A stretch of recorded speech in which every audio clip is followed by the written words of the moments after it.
बिस्मिल्लाहिर्रहमानिर्रहीम, अस्सलाम वालेकुम। स्टूडेंट्स, आज का जो हमारा टॉपिक है वो है प्रॉब्लम्स ऑफ न्यू स्टेट। अभी तक हम जो है पाकिस्तान स्टडीज में क्या कवर कर रहे थे कि स्टेट बनाने के लिए कौन कौन सी हमारे पास मूवमेंट चली एक इंडिपेंडेंट स्टेट के लिए, और उसके लिए मुसलमानों ने कितना सेक्रीफाइस किया। ये सारी चीजें हमारे लेक्चर्स में इंक्लूड थी। डिफरेंट मूवमेंट, शाहवलीला मूवमेंट, खिलाफत मूवमेंट, और आप कह सकते हैं कि अलीगढ़ मूवमेंट, एजुकेशन, ये सब चीजें हमने पढ़ ली। लेकिन जब आप एक ऐसी स्टेट पर आ गए कि अब आपने एक अलग वतन एक आजाद वतन हासिल कर लिया, यही पहले कि अब आपको एक सेपरेट कंट्री मिल चुका है।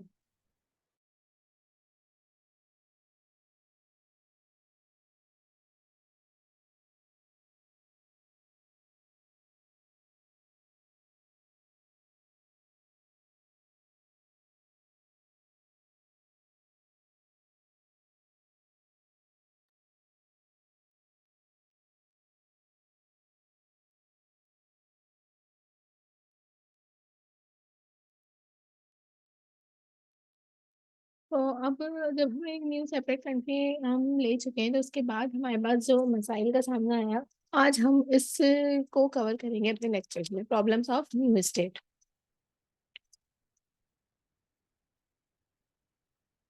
The attainment of independence brought an end to one phase of the struggle and marked the beginning of a new one for setting up and running a viable, stable and prosperous state. जो सबसे पहला मरहला था वो क्या था कि ऐसी state को आप किस तरह से चलाना है जो कि एक इंडिपेंडेंट स्टेट है, और स्टेबल बनाना है उसको, और उसके सारे इश्यूज को सॉल्व करना है। जितनी जद्दोजहद के बाद वो हासिल हुई है, उसको अपने आप से होना नहीं है।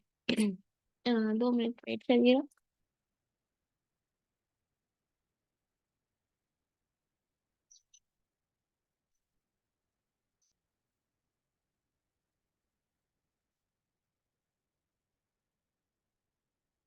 Pakistan began its independent life under very difficult and unfavorable circumstances। Pakistan ने अपनी लाइफ जो स्टार्ट की वो बहुत ही ज़्यादा सर्कमस्टेंसेस में स्टार्ट की, और ऐसे मसाइल जो कि अनफेवरेबल थे, जिनके जिनका जो कह लेंगे आप मसाइल का मदावा मुश्किल था, और उनको हल करना बहुत मुश्किल था। रिसोर्सेज नहीं थे ऐसे, और रिसोर्सेज के साथ साथ सपोर्ट नहीं थी उनको सॉल्व करने के लिए। Pakistan face serious problems in the initial stages. जो उसको सीरियस फेस प्रॉब्लम्स फेस करने पड़े, उनके अंदर कौन कौन से थे? New administration. सबसे पहला जो मसला था वो एडमिनिस्ट्रेशन का था। किसी भी मुल्क को या किसी भी ऑर्गेनाइजेशन को चलाने के लिए उसकी एडमिनिस्ट्रेशन बहुत स्ट्रांग होनी चाहिए।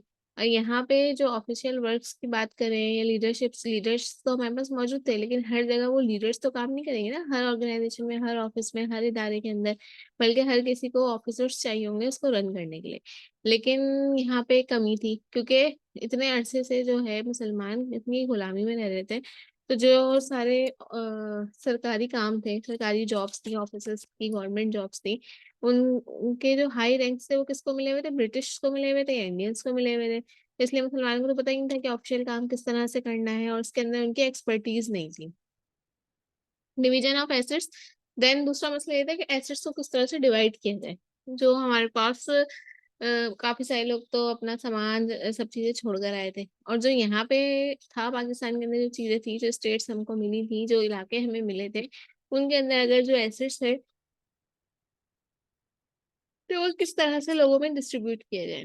Integration of princely states, communal riots and arrival of refugees. अच्छा, इसके अंदर अराइवल ऑफ रिफ्यूजीज मतलब जो मुहाजिरीन आ रहे थे हिजरत करके।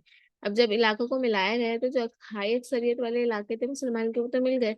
लेकिन जो ऐसे इलाके जिसमें हिंदुओं की आबादी ज्यादा थी, लेकिन वहां भी मुसलमानों को तंग किया जा रहा था, अब उनको हम मुस्लिम कंट्री में इंक्लूड तो नहीं कर सकते थे, लेकिन वहां के मुसलमानों को हम यहाँ बुला सकते थे। तो वहां के मुसलमान हिजरत करके यहाँ आ रहे थे। लेकिन अब जो वहां के मुसलमान हिजरत करके यहाँ आ रहे थे, तो उनके लिए एसेट्स के डिवीजन का मसला था कि उनको किस तरह से हम रहने को घर दें, रोटी कपड़ा और मकान दें। तो ये सारे बहुत ज्यादा मेन इश्यूज थे। कनाल वाटर एंड ट्रेड इश्यूज। फिर पाकिस्तान और इंडिया के क्योंकि दरिया मिले हुए हैं, ठीक है, तिजारत बहुत ज्यादा मिली थी। सबसे ज्यादा जो मसला था वो पानी का था। पानी के मसले को कैसे हल करना है, ये कैसे डिवाइड होगा कि कौन से दरिया का पानी कौन सा मुल्क इस्तेमाल करेगा। ये मसले तो अभी तक चल रहे हैं। दरिया सतलज, इस तरह बहुत सारे दरिया, रावी, चनाब, इस तरह के जो हमारे पास दरिया है, या बंद है या डैम है, तो ये जो है ये सब कॉन्टिनेंट क्या था, एक ही कंट्री है या एक ही कंट्री था, तो इसलिए इनके जो है ये सब चीजें भी सेम थी। अब इनके डिवीजन, पानी की डिवीजन तो एक बड़ा मसला है ना, मुश्किल काम है। तो उस चीज को देखना बहुत ज्यादा जो है जरूरी हो गया था। और उसकी वजह से, क्योंकि अगर इंडिया अभी भी देखते हैं, हम अक्सर सुनते हैं, अक्सर अब कुछ अरसे से तो नहीं सुन रहे, लेकिन पिछले 2-3 साल पहले से, कि भाई इंडिया ने पानी बंद कर दिया, इस दरिया में पानी नहीं आ रहा, वहां के बंद बंद कर दिए, या फिर इंडिया के पास मतलब बारिशें ज्यादा हो गई, फिर उन्होंने पानी इतना ज्यादा छोड़ दिया कि उसकी वजह से यहाँ के जो दरिया थे वो जेर आब आ गए, या जो आबादियां थी वो जेर आब आ गई। तो इन पानी के कंट्रोल में, पानी की लड़ाइयाँ और पानी को किस तरह से कंट्रोल करना है, वाटर सप्लाई का इशू, ये भी एक मेन इशू था। फिर ट्रेड इश्यूज, तो आगे हम इनके एक्सप्लेनेशन देखते हैं, तो आपको इन तमाम इश्यूज का समझ में आएगा। New administration, the shortage of train human power, specially senior officers was a serious problem in the setting up of federal government in Karachi. Government चलाने के लिए सीनियर ऑफिसर्स की जरूरत है, और जो कि हमारे पास नहीं थे। Most of them had migrated to India, कुछ जो थे ज्यादातर वो इंडिया की तरफ माइग्रेट कर चुके थे। There was a shortage of office space, office चलाएंगे, ऑफिस बनाने के लिए भी स्पेस की शॉर्टेज थी। इक्विपमेंट एंड फर्नीचर नहीं थे, कहाँ बैठ के काम होगा, पेजेस पेजेस पे लिखना है, पेजेस नहीं है, पेन नहीं है, स्टेशनरी नहीं है, क्योंकि इतने तो वसाइल थे ही नहीं, इतने हमारे पास इनकम नहीं थी कि हम जो है ये सब चीजें कर सकें। दिस दिस और अगर ये लोग काम कर रहे हैं तो इनको सैलरीज कैसे दी जाए। दिस डिस्ट्रिप्ट, इतने सालों तक तो लोगों ने विदाउट सैलरी ही काम किया। This disrupted the direct connections between the federal government and provincial government. अच्छा, अब जब हमारे पास ऑफिशियल्स नहीं थे, तो हम फेडरल गवर्नमेंट और प्रोविंशियल गवर्नमेंट, इनके दरमियान कोई मुज़ाकरात होने, कोई बात है, कोई चीज़ें अपनी पहुंचानी है, तो किस तरह से जो है आपस में कनेक्ट करें, कंट्रीब्यूट करें। On the other hand, the provincial governments were overburdened that needed very accurate connection between the center and the province to solve the problems of the Muslim refugees. दूसरी तरफ क्या था, प्रोविंशियल गवर्नमेंट जो है उसके ऊपर ये जोर दिया जा रहा था कि वो बहुत जो है एक्यूरेटली कनेक्शन बनाए सेंट्रल एंड प्रोविंसेस के दरमियान में, ताकि मुस्लिम रिफ्यूजीज की जो यानी मुहाजिरीन की जो प्रॉब्लम्स हैं, जो मसाइल हैं, खाने पीने के, पहनने के, ओढ़ने के, रहने के, उनको हल किया जाए। To counter the critical situation, इस क्रिटिकल सिचुएशन को काउंटर करने के लिए official system should have been efficient. Official system बहुत एफिशिएंट होना चाहिए, हर चीज का डाटा मौजूद होना चाहिए, हर चीज को अप टू डेट रखना पड़ेगा, और हर मसले का फौरी हल चाहिए होगा। But due to the lack of all these facilities, लेकिन एडमिनिस्ट्रेटिव फैसिलिटीज का लैक था, वसाइल्स के इशू थे, और इनकम इशू था, पैसों का इशू था, यानी कि फाइनेंशियल प्रॉब्लम्स थी, और फाइनेंशियल प्रॉब्लम्स के साथ साथ मैन पावर भी कम थी काम करने वाली। ज्यादातर लोग तो बदहाली में ही थे, ज्यादातर लोग तो हिजरत करके आए हुए थे, उनके पास बेसरो सामानी का आलम था, उनके पास एजुकेशन नहीं थी, वो करते ही है, तो उनको कौन लेके चलेगा, इस चीज का जो है इशू था यहाँ पे। डिवीजन ऑफ एसेट्स पे आ जाते हैं। The Indian government was not cooperative for transfer of record and equipment of Pakistan. Indian government जो थी वो इस चीज में बिल्कुल भी कोऑपरेटिव नहीं थी कि जो रिकॉर्ड्स है या जो इक्विपमेंट जो पाकिस्तान के हिस्से की चीजें थी वो उनको ट्रांसफर कर दी जाए, उनको दे दी जाए। The civil administration was not handing over the promise financial, military and other shares. अच्छा, जिस टाइम पे सेपरेशन वगैरह हुई थी, या सेपरेशन के जो रूल्स या रेगुलेशंस पास हुए थे, तो उस टाइम पे सिविल एडमिनिस्ट्रेशन के साथ मुआहदा भी हुआ था कि ये चीजें पाकिस्तान को दे दी जाएंगी, या ये एसेट्स पाकिस्तान को दिए जाएंगे, ये मिलिट्री इक्विपमेंट या ऑफिशियल इक्विपमेंट या ये फाइनेंशियल मनी जो है इनको दी जाएगी, या ये शेयर दिए जाएंगे। लेकिन जो है ऐसा कुछ भी नहीं हुआ, उनको कुछ भी नहीं दिया गया, बल्कि सब चीजों से मना कर दिया गया। The full financial share of Pakistan was not transfer, Pakistan को फाइनेंशियली फुल शेयर नहीं दिया गया। Initially ₹200 million were transferred that were not sufficient to meet the expenditures of the newly born state. इतने ₹200 million दिए गए, लेकिन ऑब्वियसली एक मुल्क को चलाने के लिए, और एक ऐसा मुल्क जो कि बिल्कुल जीरो से स्टार्ट कर रहा है, उसके लिए पैसे, ये अमाउंट बहुत कम थी। The Indian government was so reactionary that it tried its level best to block these funds to suffocate the newly born Muslim state. Indian government ने अपना एड़ी चोटी का जोर लगा दिया कि वो किस तरह से ये फंड्स भी ना दे सके मुसलमान रियासत को, और उनका ये एक खाना ख्याल था कि जब मुसलमान रियासत को चलने के लिए वसाइल नहीं मिलेंगे, उनको प्रॉब्लम्स का सामना होगा, तो वो वापस हमसे आके मिल जाएगी। लेकिन पाकिस्तान की जो आवाम थी वो ये बहुत ज्यादा अहद करके या बहुत ज़्यादा सैक्रिफाइसेस करके वो आज़ाद हुई थी। तो वो बदहाली में तो ज़िंदगी गुज़ारने को तैयार थी, लेकिन वो इस बात पे तैयार नहीं थी कि वो इंडिया से जाके मर्ज हो जाएँ। They did not release the remaining funds until Gandhi's threat of मार्न बर्ड फास्ट अंटिल अच्छा जी गांधी की डेथ तक जो है वो इस बात हो या वो फंड्स को रिलीज करने के लिए तैयार नहीं थे। Under this pressure more funds were sent in early 1948 but no instalment was later paid. अच्छा जी फिर बहुत ज्यादा दबाव जब उनके ऊपर डाला गया तो 1948 में उन्होंने एक किस्त और दी, लेकिन उसके बाद फिर जो है कोई और पैसे नहीं दिए। Military division as far as a problem in कोई भी मुल्क अगर बनेगा तो उसकी सिक्योरिटी भी जरूरी है। So as far as the problem in dividing manpower, there was no serious setback because the division was not in the hand of third person and Muslims were free to come to their dreamland।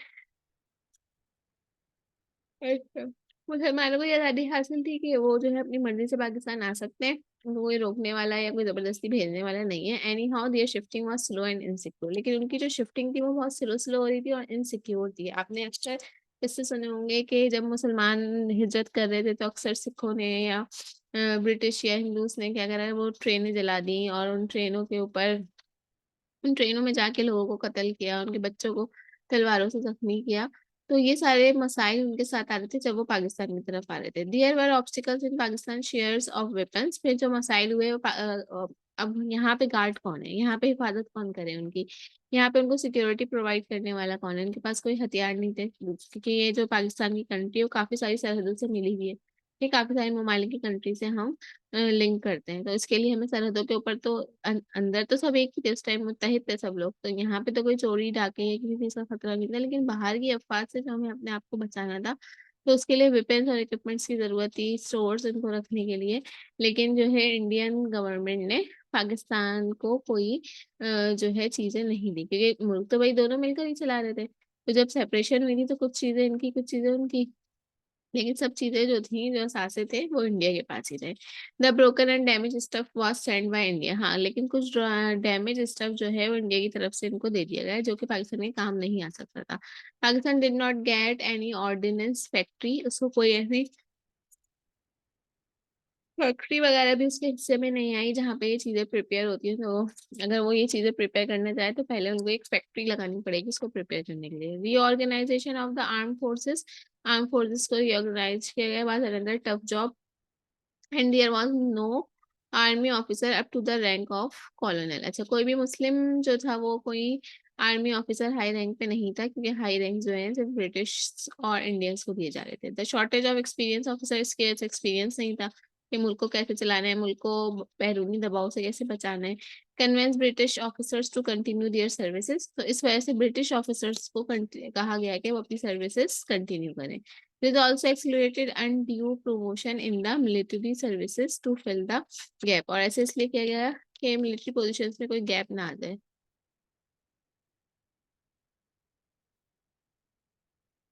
Integration of princely states, there were over 560 princely states in India। India के अंदर total इतनी states मौजूद थी।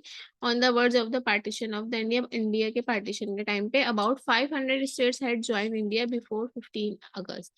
अच्छा जी 500 states ने India को join किया 15 अगस्त से पहले पहले because of the motivation by VP Menon and Mountbatten. Mountbatten और वीपी मेनन जो थे उन्होंने इंडिया की साइड ली, उसकी जो है वो मोटिवेशन दिलाई कि भाई इंडिया से आप लोग ज्वाइन करें अपनी स्टेट को तो आपको यही एडवांटेजेस मिलेंगे। तो इसलिए जो है 560 रियासतों ने इंडिया के साथ Lailhaq kiya। The princes were inclined to honor every gesture of the British representative, so they conceded what the member of the royal family member Mountbatten, the Hindu-British conspiracy blocked states to join Pakistan।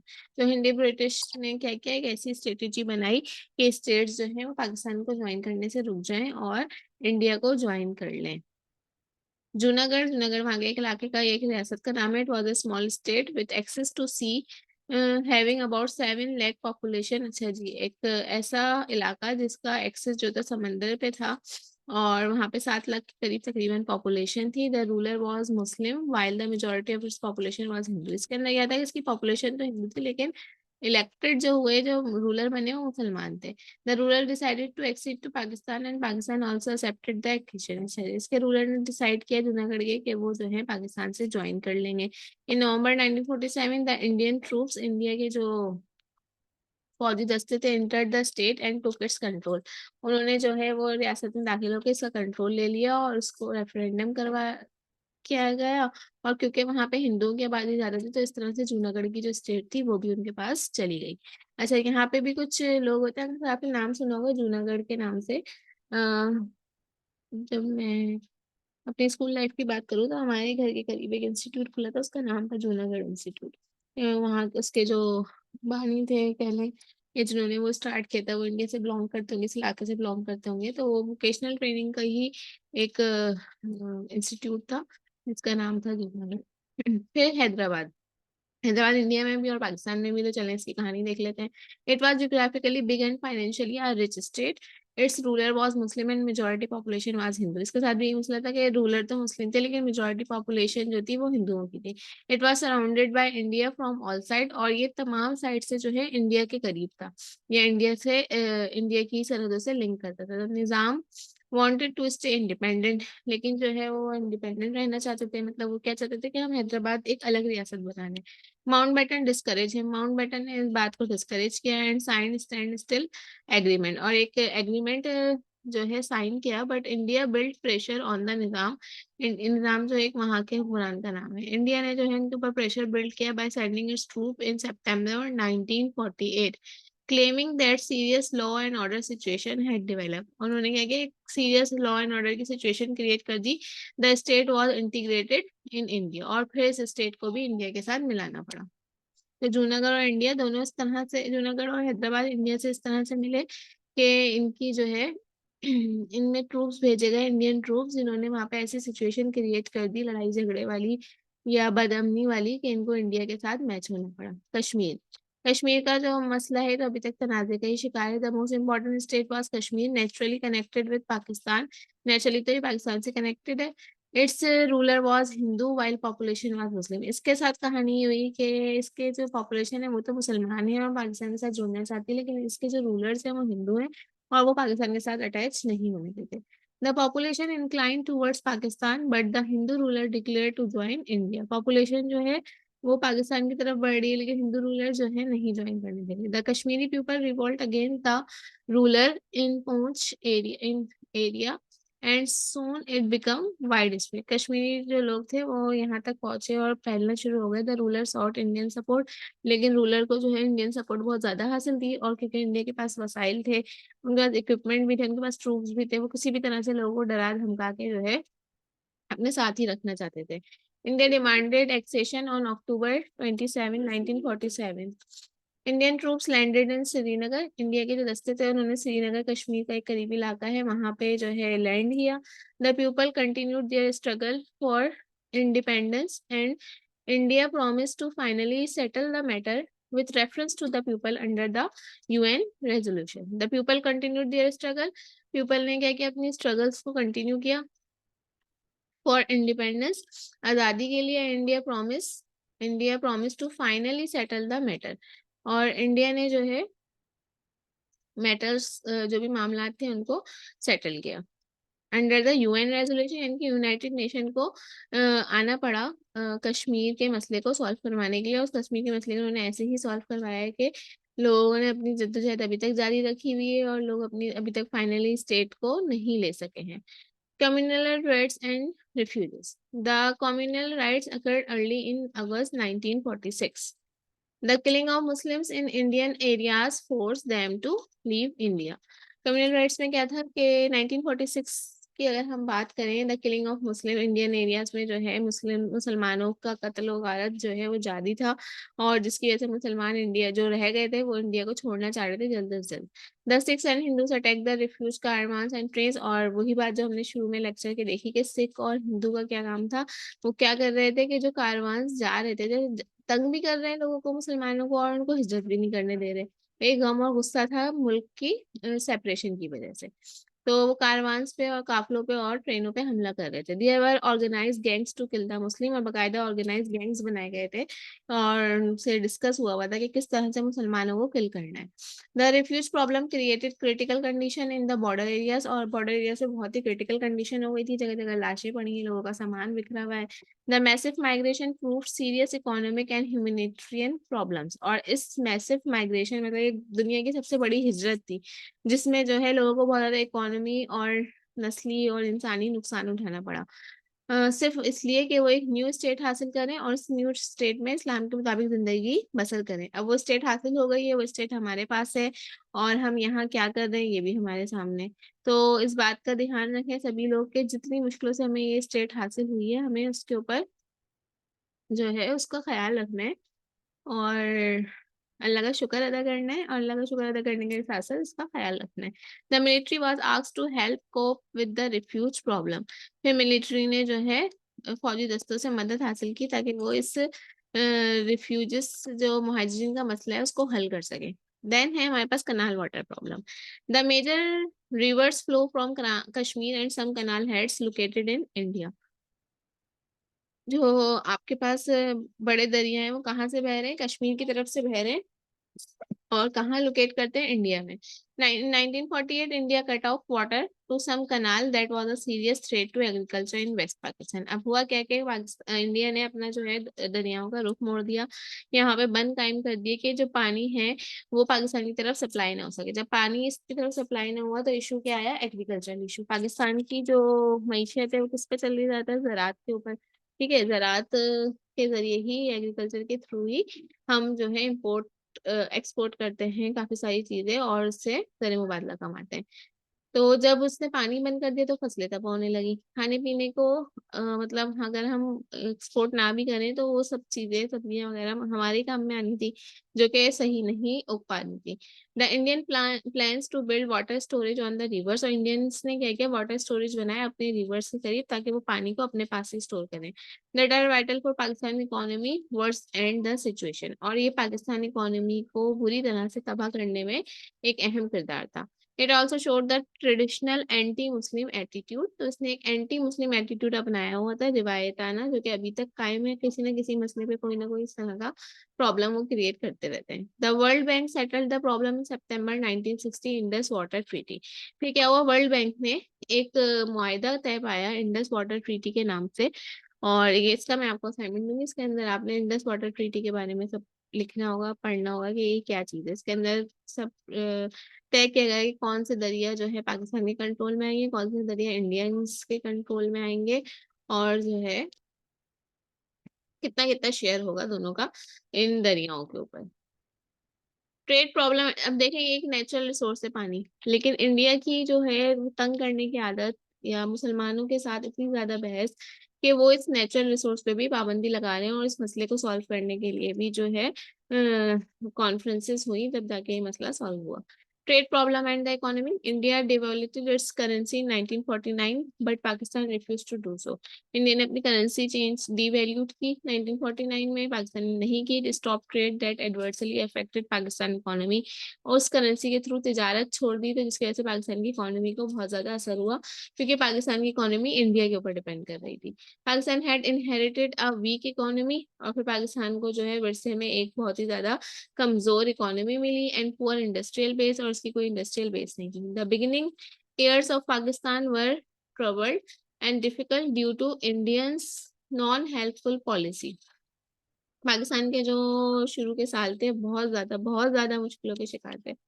उसके अंदर मतलब क्या क्या मसाइल आपने देख लिए, ये तो सिर्फ हम पढ़ रहे हैं, सुन रहे हैं, लेकिन जो इन तमाम मसाइल को फेस कर रहे हैं वो बंदा किस तरीके से अपनी जिंदगी उस टाइम पे बसर कर रहा होगा, ये एक सोचने की बात है। Due to the Indians non helpful policy, Indian की तरफ से कोई हेल्प नहीं थी, वॉर इन कश्मीर भी जारी थी, और मुहाजिरीन का कत्ल भी जारी था, असासे नहीं थे, ये सब प्रॉब्लम्स फेस करी। It had profound impact on Pakistan world view and it's relation with India, तो इससे जो है बहुत ज्यादा असर पड़ा है इसका रिलेशन, इंडिया से रिलेशन पे। अगर वो बिल्कुल खामोशी से मतलब हो रहा था, थोड़ा बहुत एहतजाज हुआ या जो भी हुआ, पाकिस्तान को एक अलग रियासत दे दी थी, मुसलमान एक अलग जगह रह गए थे, तो ये लोग अमन ओमान से भी रह सकते थे अगर हिंदूज इनके साथ इतना ज्यादा बुरा रवैया इख्तियार इख्तियार ना करते।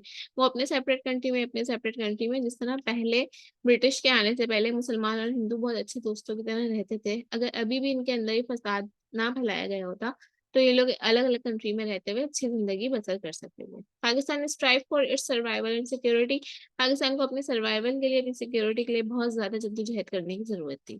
Many Indians and the British predicted the collapse of Pakistan.